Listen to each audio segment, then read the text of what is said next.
sabía que si insistía un poco podría acostarme con ella. Simplemente lo sabía. Por supuesto, no sabía si ella quería acostarse conmigo, pero sabía que no le importaría hacerlo. Me lo decía su mirada, su respiración, su manera de hablar y de gesticular. Murakami, en Baila, Baila, Baila. Murakami no es un escritor erótico, pero tiene una belleza de seducción en muchos de sus párrafos, de sus libros, que a mí me atrae muchísimo. La pregunta es si en prosa o en verso, pues podría leer unos cuantos versos, no solamente de los que están aquí, sino de los que hemos escuchado estas noches.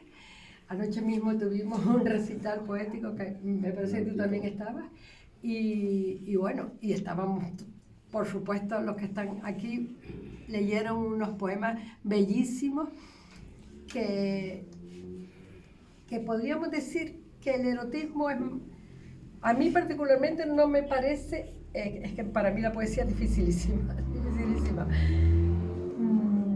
Me parece que la prosa me acerca más, a mí particularmente, que la prosa me acerca más. Pero el lenguaje de la seducción no verbal es un juego.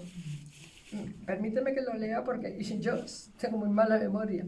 Entonces, un ritual que nos sirve para enviar posibles señales de aceptación o de rechazo. No olvidemos que el cuerpo humano es inmenso en sus formas y manifestaciones. Vive en la mente de quien lo posee y en la mente de quien lo percibe.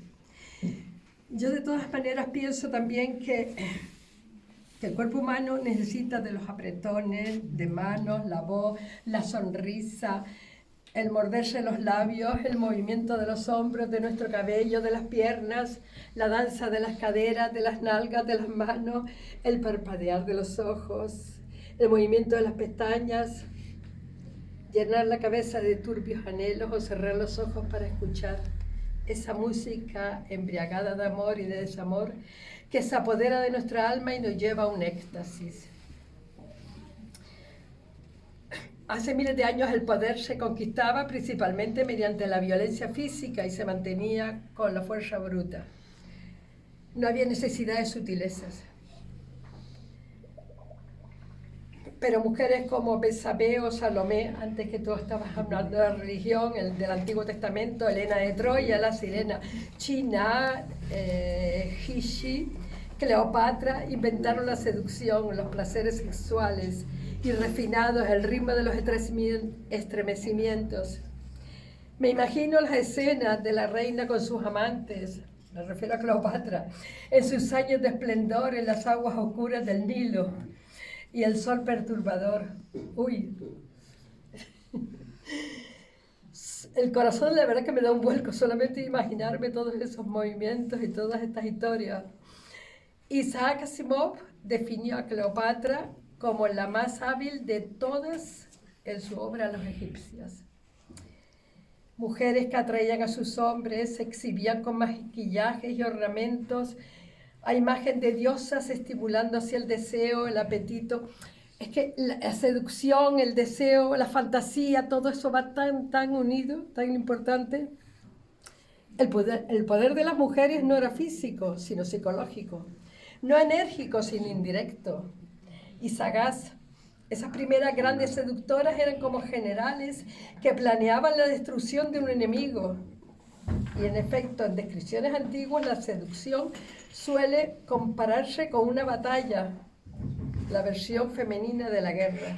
Señalaba Robert Greene en El arte de seducción en el 1959.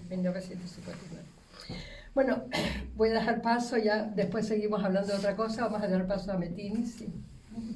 ¿Qué es necesario? Bueno, respecto a la pregunta, yo en realidad comencé en los 80 a escribir junto con mujeres, a partir de un taller nos reuníamos y las mujeres eran muy dadas a la literatura erótica, y lo cual nos estimulaba, pero no teníamos una sensación de que estábamos haciendo subversión ni nada de eso, era una cosa normalísima. Y entonces yo en esos años que escribí una novela, yo estaba escribiendo en lengua catalana, la lengua castellana la recuperé después. escribí una novela que se llamó 10 más una noche, unas historias míticas. Era como una falsa biografía de Rudyard Kipling, y entre medio se encontraba con una chica que le contaba historias eróticas, y entre medio iban saliendo los mitos griegos típicos pasados por el erotismo.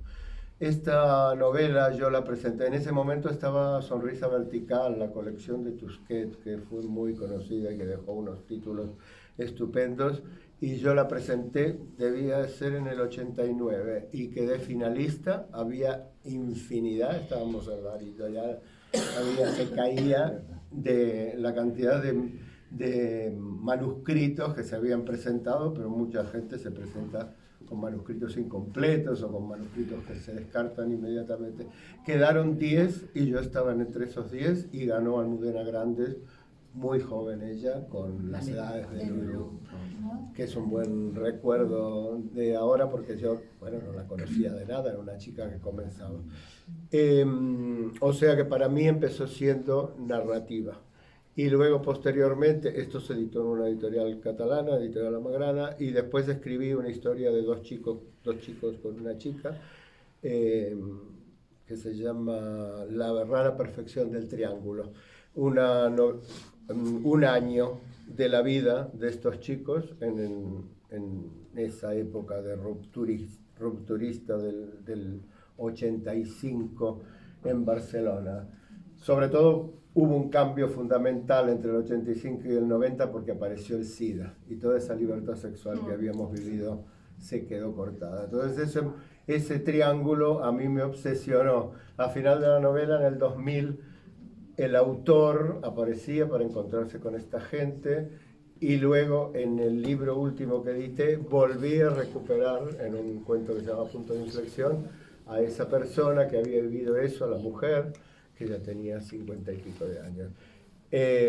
Fue narrativo, evidentemente. Lo que pasa es que ahora, en los últimos años, sobre todo ligado a Canarias, estoy escribiendo literatura homoerótica, esencialmente, que ayer hubo unas muestras de eso.